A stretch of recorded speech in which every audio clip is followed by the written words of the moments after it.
Welcome to RTV. నేను మీ గయాజ్ని. Mega డిఎస్సిలో అవినీతి అక్రమాలు జరిగాయంటూ పెద్ద ఎత్తున గత కొద్ది రోజుల నుంచి ఆందోళన చేయడం జరిగింది. అదేవిధంగా డిఎస్సిలో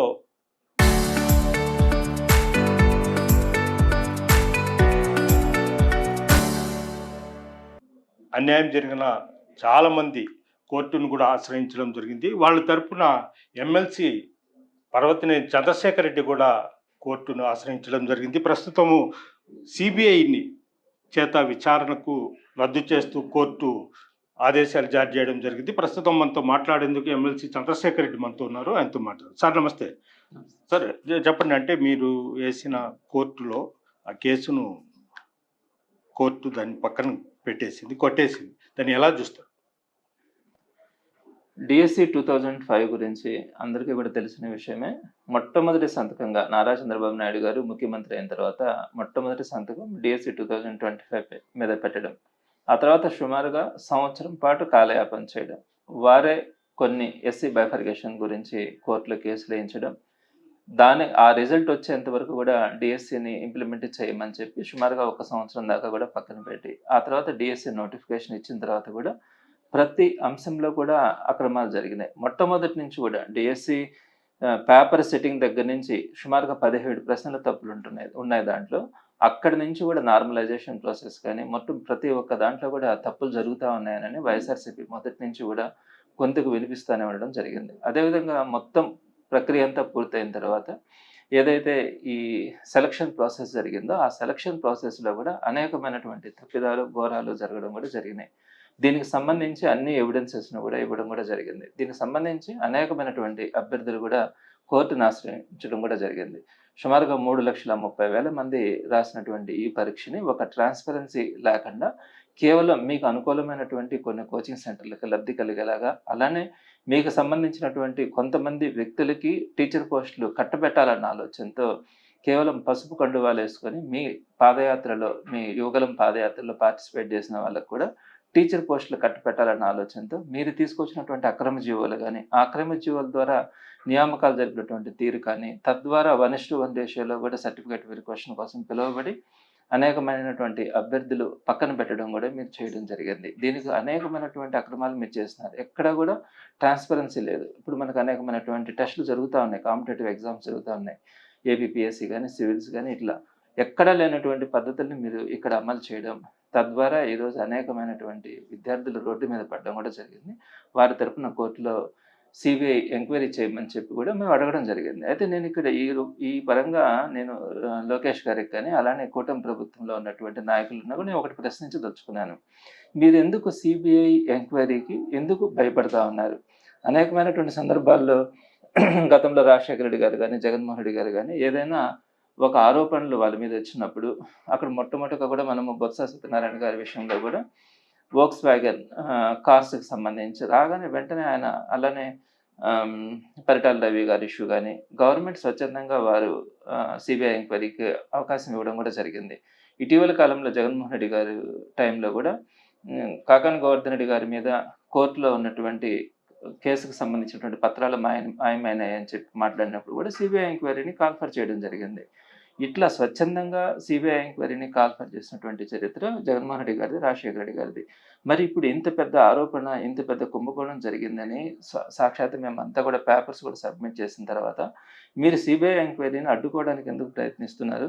సిబిఐ ఎంక్వైరీ జరపకుండా కోర్టు అనుకూలంగా వెళ్తుంది అన్న ఆలోచనతో మీరు ఎందుకు సంబరాలు చేసుకుంటా ఉన్నారు? సిబిఐ ఎంక్వైరీని స్కిప్ అవుతా ఉన్నామని మీరు ఎందుకు ఫ్రంట్ పేజీలో న్యూస్లు రాయించుకొని సిబిఐ ఎంక్వైరీ నుంచి ప్రభుత్వం స్కిప్ అవుతుంది, స్కిప్ అయ్యే అవకాశాలు ఉన్నాయని చెప్పి మీరు సంబరపడతా ఉంటే ఈరోజు ప్రతి ఒక్కరు కూడా అనుమానం వస్తుంది. మీరు ముందుకు వచ్చి సిబిఐ ఎంక్వైరీ వేయడానికి మీరు ఎందుకు భయపడుతున్నారు? లేదా కనీసం ఏదో ఒక ట్రాన్స్పరెంట్గా ఉండే ఎంక్వైరీని ఒక న్యూట్రల్ సంస్థతో ఎందుకు ఎంక్వైరీ చేయాలని మీరు ఆలోచించండి. ఇప్పుడు ఒకటి అంటే స్పోర్ట్స్ కోటాలో అవినీతి జరిగింది అనేది ప్రధానంగా మీ వాదన, మీరు కూడా చెప్పేది. అయితే అసలు బాధితులు అంటే డిఎస్సిలో ఎవరైతే అన్యాయం జరిగిందో వాళ్ళు ఎవరు ముందుకు రాలేదు, వైఎస్ఆర్సీపీ వాళ్ళే వస్తుంది, దీన్ని రాజకీయం చేస్తున్నారు అనేది కూడా టీడీపీ వాళ్ళు పదే పదే ఆరోపణలు చేస్తారు. సుమారుగా స్పోర్ట్స్ కోటా ద్వారా 384 మంది విద్యార్థుల్ని అక్రమంగా తీసుకోవడం కూడా జరిగింది. దీనికి సంబంధించి సుమారుగా 200కు పైగా కోర్టు కేసులు వేస్తున్నారు. 1:1 రేషియోలో ఇంటర్వ్యూస్కి పిలిచి సర్టిఫికేట్స్ వెరిఫికేషన్ చేసి వారందరినీ కూడా పక్కన పెట్టి వీరికి అనుకూలమైనటువంటి వ్యక్తులకు ఉద్యోగాలు ఇచ్చినటువంటి క్రమంలో వారందరూ కూడా కోర్టులను అప్రోచ్ అయి ఉన్నారు. కానీ నిన్న దాన్ని అక్కడ ఎంతవరకు కమ్యూనికేట్ అయిందన్నది నాకు కరెక్ట్గా తెలియదు. కానీ వారందరూ కూడా కోర్టును అప్రోచ్ అయి ఉన్నారు. ఇంకా సుమారుగా 55 మంది దాకా కూడా మా దగ్గర వారందరూ కూడా కోర్టుకి వేయమని వారికి ఉన్నటువంటి ఆర్థిక కారణాల వల్ల వారు వేయలేక మా దగ్గర పేపర్స్ ఇవ్వడం జరిగింది. వీటన్నిటిని కూడా క్రోడీకరించి మేము పిల్ వేయడం కూడా జరిగింది. ఈ పిల్ ద్వారా మేము కోరుకున్నది ఒకటే, సిబిఐ ఎంక్వైరీ జరగాలని మాత్రమే కోరుకుంటున్నాం. వీటన్నిటిని రద్దు చేయాలని, పోస్టులను రద్దు చేయాలని మేము కోరలే. సిబిఐ ఎంక్వైరీలో తప్పని తేలితే ఆటోమేటిక్గా జరగాల్సిన పరిణామాలు ఏదైనా ఉంటే జరుగుతాయి. మరి ఆ సిబిఐ ఎంక్వైరీని మీరు ఎందుకు అడ్డుకుంటున్నారు? సిబిఐ ఎంక్వైరీ జరగలేదని, జరగకుండా ఉంటదని మీరు ఎందుకు సంబరాలు చేసుకోవాలని మీరు అనుకుంటున్నారన్నది మీ మనస్సాక్షికి మీరు ఆలోచించుకోవాలా. ప్రజలు కూడా ఈరోజు మిమ్మల్ని అసహించుకునే పరిస్థితి ఉంది. ఎందుకు ఇంత పెద్ద ఉద్యమం జరుగుతా అన్నప్పుడు మీరు ఎందుకు ముందుకు వచ్చి స్వచ్ఛందంగా ఒక ఎంక్వైరీకి మీరు కాల్ఫర్ చేయట్లేదు? ఇది ఈరోజు అన్నటువంటి ప్రశ్న. ఒకటి నీట్ పరీక్షా పత్రాల లీకేజ్ విషయంలో యావత్తు భారతదేశం మొత్తం ముందుకు వచ్చి జంతర్ మంతర్లో పెద్ద ఎత్తున ఆందోళన చేసి కేంద్ర ప్రభుత్వం దిగి వచ్చిన పరిస్థితి వచ్చింది. అదేవిధంగా మెగా డిఎస్సిలో జరిగిన అవినీతి మీద కూడా ప్రభుత్వం రాక తప్పదంటారా? సో ఇక్కడ కూటమి ప్రభుత్వం వెళ్తున్నటువంటి దుర్మార్గమైనటువంటి ఆలోచనలు, వారు చేస్తున్నటువంటి అరాచకాలు అందరికీ కూడా తెలిసిందే. మొట్టమొదటి రోజు నుంచి కూడా లేని కేసులన్నీ కూడా ఎవరి మీదైనా కూడా నిర్దాక్షిణ్యంగా పెట్టడం, వారిని నెలల తరబడి, సంవత్సరాల తరబడి జైలులో పెట్టడం కూడా ఈరోజు మనం గమనిస్తూ ఉన్నాం. మరి ఇలాంటి క్రమంలో వీరు చేస్తున్నటువంటి ఈ ఈ అక్రమాలు, ఈ దుర్మార్గాలని వైఎస్ఆర్సీపీని అప్రోచ్ అవ్వడం జరుగుతూ ఉంది. ఈరోజు ప్రజలందరూ కానీ ఎవరైతే బాధితులు ఉన్నారో వారందరి తరఫున వైఎస్ఆర్సీపీ పోరాటం చేయడానికి మాత్రమే ప్రయత్నిస్తూ ఉంది. మాకేం ఎలక్షన్స్ వచ్చే నెలలోనో 4 నెలల్లోనో లేవు. చంద్రబాబు నాయుడు గారు చివరి 6 నెలల్లోనే హఠాత్తుగా ఊడిపడి అక్కడి నుంచి మాత్రమే ఆయన కనబడి ఎలక్షన్స్కి ముందుకెళ్ళడం కూడా జరిగింది. జగన్మోహన్ రెడ్డి గారు అలా ఎలక్షన్స్ దృష్టిలో పెట్టుకుని ఏ రోజు రాజకీయాలు చేయాల. ప్రజలతో ఉండాలా, ప్రజల సమస్యల మీద పోరాడాలా అన్న ఆలోచన జగన్మోహన్ రెడ్డి గారిది. సో ఈ క్రమంలో ఎలక్షన్స్ ఎప్పుడున్నాయో కూడా తెలియదు. కానీ ఈ క్రమంలో మేము పోరాడుతూ ఉన్నాం. తప్పకుండా కూడా డిఎస్సి బాధితుల తరపున సుమారుగా 3 లక్షల మందికి పైగా ఉన్నటువంటి వారి ఆక్రందనని మేము ప్రభుత్వానికి వినిపించే క్రమంలో తప్పకుండా రాబోయే రోజుల్లో కూడా ఈ పోరాటం కొనసాగడం జరుగుతుంది. రేపటి నుంచి రిలే నిరాహార దీక్షలు కూడా వైఎస్ఆర్సీపీ తరపున చేస్తూ ఉన్నాం. అలానే 10వ తారీఖున ఒక పెద్ద ర్యాలీలు కూడా 175 నియోజకవర్గాల్లో కూడా చేయడానికి మేము ఆలోచిస్తా ఉన్నాం, ప్రయత్నిస్తున్నాం. ఈ ఉద్యమం మీద మీరే వైఎస్ఆర్సీపీ తరపు నుంచి మీరే చేస్తున్నారా, లేదంటే ప్రజా సంఘాలు, వామపక్ష పార్టీలు మొత్తం కలుపుకొని చేసే ఇది ఉందంటారు? తప్పకుండా కూడా ఈరోజు మాతో అనేక సంఘాలు జేఏసీగా కూడా ఫామ్ అయినాయి. మొన్ననే అమరావతిలో కూడా చూసినాము. వీరందరికి సంబంధించి ఒక జేఏసీని కూడా ఏర్పాటు చేయడం జరిగింది. తప్పకుండా అందరితో కూడా కలుపుకోవడానికి ప్రయత్నిస్తూ ఉన్నాం. అందరూ కూడా ముందుకు వస్తున్నారు. అందరూ కూడా ఫోన్ చేసి మరీ చెప్తా ఉన్నారు, మీరు ఒక మంచి కార్యక్రమం తలపెట్టినారు, మేము కూడా మీతో పాటు ఉంటాం, మీతో పాటు నడుస్తామని చెప్పి ఈరోజు అన్ని సంఘాలు కూడా చెప్తా ఉన్నారు. వారందరినీ కూడా కలుపుకొని ఈ కార్యక్రమాన్ని ఈ ప్రభుత్వం దిగొచ్చేంత వరకు, సిబిఐ ఎంక్వైరీ జరిగేంత వరకు వైఎస్ఆర్సీపీ ముందుండి అందరితో కలుపుకొని పోరాడుతుంది. చివరిగా అంటే నెక్స్ట్ ప్రణాళిక ఏమిటి?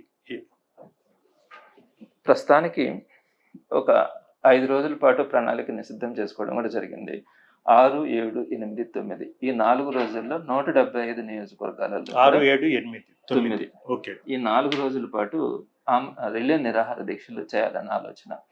అంటే ఇటు డిఎస్సి వాళ్ళకి కానీ, అలానే యువతను మోసం చేసినటువంటి విధానాలు, ప్రధానంగా వారికి నిరుద్యోగ భృతి ఇస్తారని చెప్పి 2 సంవత్సరాలుగా ఆ ఊసే లేకుండా పోవడం, అలానే ఫీజు రియంబర్స్మెంట్ని ఇవ్వక ఈరోజు తల్లిదండ్రులందరూ కూడా రోడ్డు మీదకి వచ్చినటువంటి పరిస్థితి.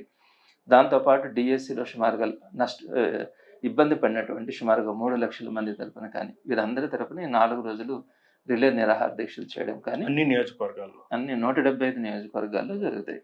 అదేవిధంగా అంతిమంగా 10వ తారీఖున మళ్ళీ ఒక నిరసనని, అంటే ఒక ర్యాలీ, అన్ని 175 నియోజకవర్గాల్లో కూడా ర్యాలీలు నిర్వహించడం జరుగుతుంది. అప్పటికి కూడా ఈ ప్రభుత్వం కళ్ళు తెరవకుండా సరైనటువంటి దాని గురించి ఆలోచించకపోతే తప్పకుండా కూడా మరో కార్యక్రమాలను కూడా ముందుకు తీసుకోవడం జరుగుతుంది. Okay, thank you sir. ఇది పరిస్థితి.